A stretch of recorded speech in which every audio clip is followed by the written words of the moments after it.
that the amendment be agreed to, and I call the member for Forrest. Thank you, Deputy Speaker. I rise to speak on the water amendment restoring our rivers bill of 2023. As an irrigation dairy farmer, I understand the importance of the irrigation sector, not just to farmers, but also to food processors, our food security and affordable food for Australians, quality food.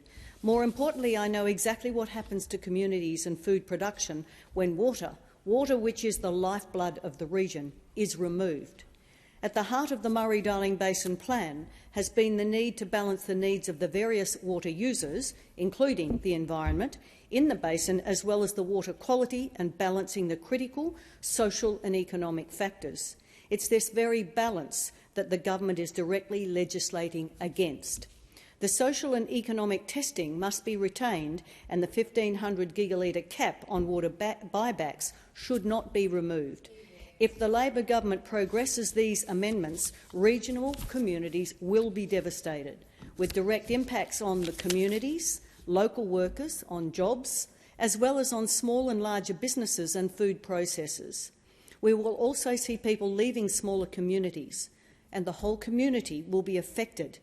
What really concerns me is that these smaller communities, the farmers, the processors, the local businesses, will simply become collateral damage of this Labor government decision, which is clearly described in the government, by the government as removing necessary impediments in the explanatory memorandum.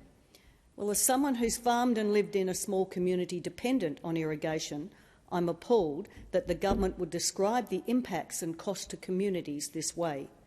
It also demonstrates a complete ignorance of the importance of water and potential increased costs of living and shortages of food for Australian consumers, as we see in WA with the superficial approach to shutting down live sheep exports. Well, this process is the same. It's simply the Labor government's contemptuous tick and flick approach to achieve what the government has already decided to do, along the way just paying lip service to the affected local communities, businesses and local people. And if the government is in any doubt about the impacts of water buybacks, the minister needs to have a look at the devastating effects on the Owens Valley in California for an example of what happens when governments destroy irrigated agriculture in a region. Now, a rough estimate puts the potential losses from the proposed 450 gigalitre buybacks at around $2 billion per annum as an initial cost. Now, that's an ongoing annual cost as food production is severely reduced or lost entirely. And why? Because an enormous amount of water will be taken away from those communities. 450 gigalitres is around the equivalent of the water in the Sydney Harbour, which is around 500 gigs. It's an enormous amount of water to take away from the community.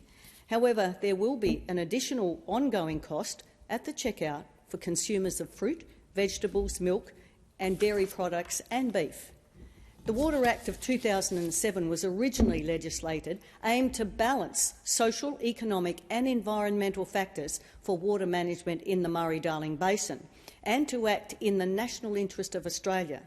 There's been no feasibility assessment of the consequences of that or basin plan, the impacts of removing the impediments to trade or enacting the constraints management strategy to achieve higher basin plan flow volume targets for the Murray River, measured at the Coorong Lower Lakes Murray Mouth in South Australia.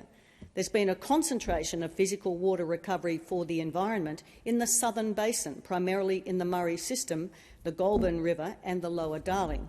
Social and economic impacts of buybacks are not just confined to a reduction in irrigation entitlements used for regional agriculture. Buybacks actually impact pricing and supply of water entitlements, reducing supply and forcing prices higher by creating shortages and stranding critical irrigation assets and encouraging third-party profiteering at the expense of the productive use of water. The Murray-Darling Basin Authority Regulatory Impact Statement severely underestimated the social and economic consequence of that basin plan. Buybacks produce economic inequities in geographical areas and, as I said, aggravate the social and economic impacts for affected regions. The advice to Minister Plibersek on the basin plan implementation briefly acknowledges these impacts when it stated, through water recovery under the Bridging the Gap, 98% of the surface water target has been transferred to entitlements with the Commonwealth Environmental Water Holder. We acknowledge that this water recovery has predominantly occurred in irrigation-dependent communities, and these communities have been impacted by water reforms. Now, concerns about the Commonwealth buyback include the lack of a strategic approach, causing what is, in our terms, the Swiss cheese effect. And the sellers are not necessarily willing sellers, but under pressure due to drought or financial situations, and concerns about the potential for there being insufficient sellers, creating shortages and forcing up prices, and the tender process historically being too slow and not transparent. For those who don't understand irrigated agriculture, perhaps the Swiss cheese effect can be a challenge. So what this means is ill-considered buybacks creates that Swiss cheese effect in irrigation districts where the Commonwealth purchases water entitlements, when buybacks once again focus on the southern Murray-Darling Basin. This refers to what happens when some entitlement holders along an irrigation channel sell their water entitlements, cease irrigating and dry off their land. So that creates holes in an irrigation area, increasing losses, reducing the efficiency of delivering water down that channel, stranding assets and increasing the maintenance costs and delivery fees for the entitlement holders who actually remain. As irrigators know, irrigation pipes and channels operate on a water ordering system. To supply an irrigator at the end of a pipe or standard channel, the pipe or channel must actually be filled so the water reaches the end of the pipe or channel. And the total water entitlements in any irrigation scheme consist of irrigator-owned water entitlements and those required to deliver the water to the irrigators. But most but not all irrigation schemes separately hold water delivery entitlements to deliver this allocation to their irrigators. And Harvey Water, in my part of the world, was the first irrigation scheme in Australia in 1996 to hold separate delivery entitlements independent of irrigator-owned water entitlements. Now, water efficiency is focused on reducing the amount of delivery entitlements required to deliver water. And if a number of irrigators partway down the channel sell their water entitlements and dry off their land, the losses to supply the irrigator at the very end of the channel may well result in the need to close the end of the channel as it's no longer sustainable. Even if the irrigation scheme has automated channel control that allows the water to be filled and emptied through a series of gates, the water losses and costs of supplying an irrigator at the end of the channel, if their neighbours dry off their land, may become prohibitive. So there were examples of this given to the committee, the Senate Standing Committee, in 2014. The Murray Shire gave an example of the effect in their area, where there was the number of members formerly were 14, were now 7, and then they'd already had a severe economic impact. So the whole issue is affecting and will continue to affect business confidence, which in turn affects property values. Colliamberley Irrigation referred to the Swiss cheese effect as hindering planning efforts within irrigation districts. It just didn't allow them to plan, didn't allow the board to plan. They did not know where the next dry farm was going to come from, couldn't plan ahead for infrastructure and bridges and other infrastructure as well. So there was also Irrigation Australia noted some of the social effects. A fourth-generation farmer told at the end of a spur channel that it's being abandoned is going to actually be really upset about that decision, because you're saying, here you are, all of your friends, your family and your whole lifestyle revolves around that little community district that you're in. You're being told to pick up and move to somewhere else completely out of where you live. It's important that social costs and social issues get included into those decisions. But a separate effect is that the Commonwealth and states have spent billions of dollars upgrading irrigation systems and schemes in the Murray-Darling Basin.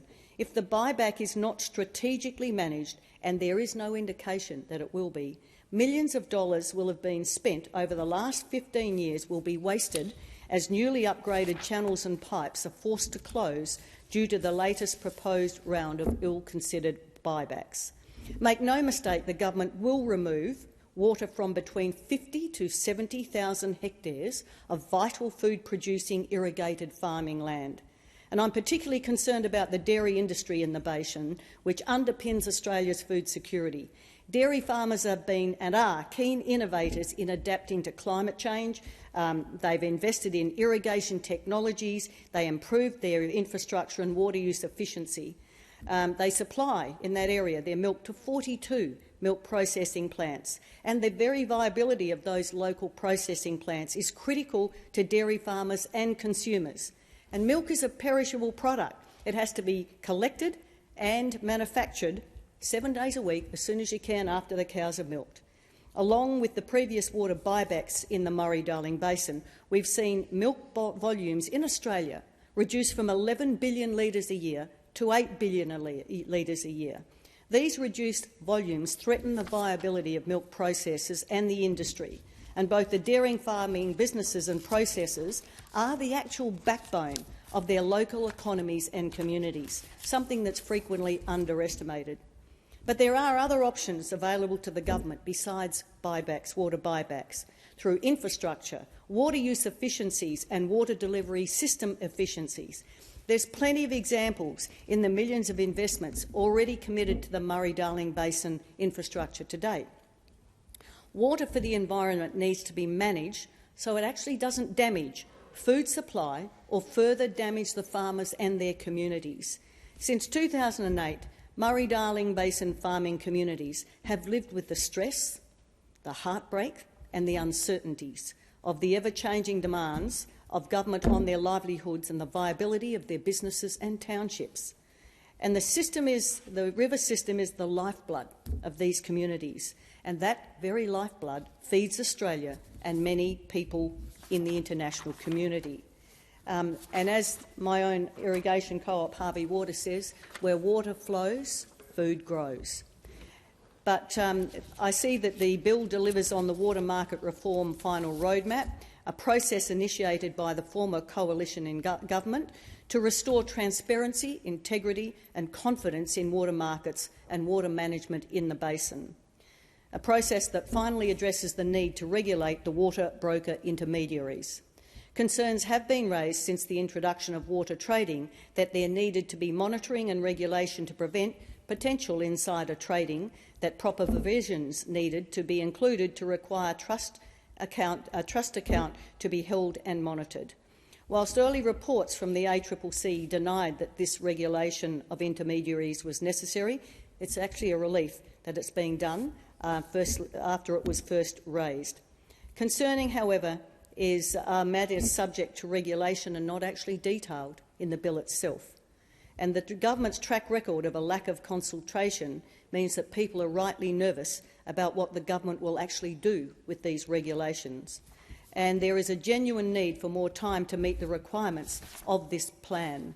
And Murray-Darling Basin communities should not be the ongoing victims of arbitrary deadlines. Meeting plan goals is important, but so is the well-being of local communities, the wider Australian public and the people, the farmers themselves. They actually matter.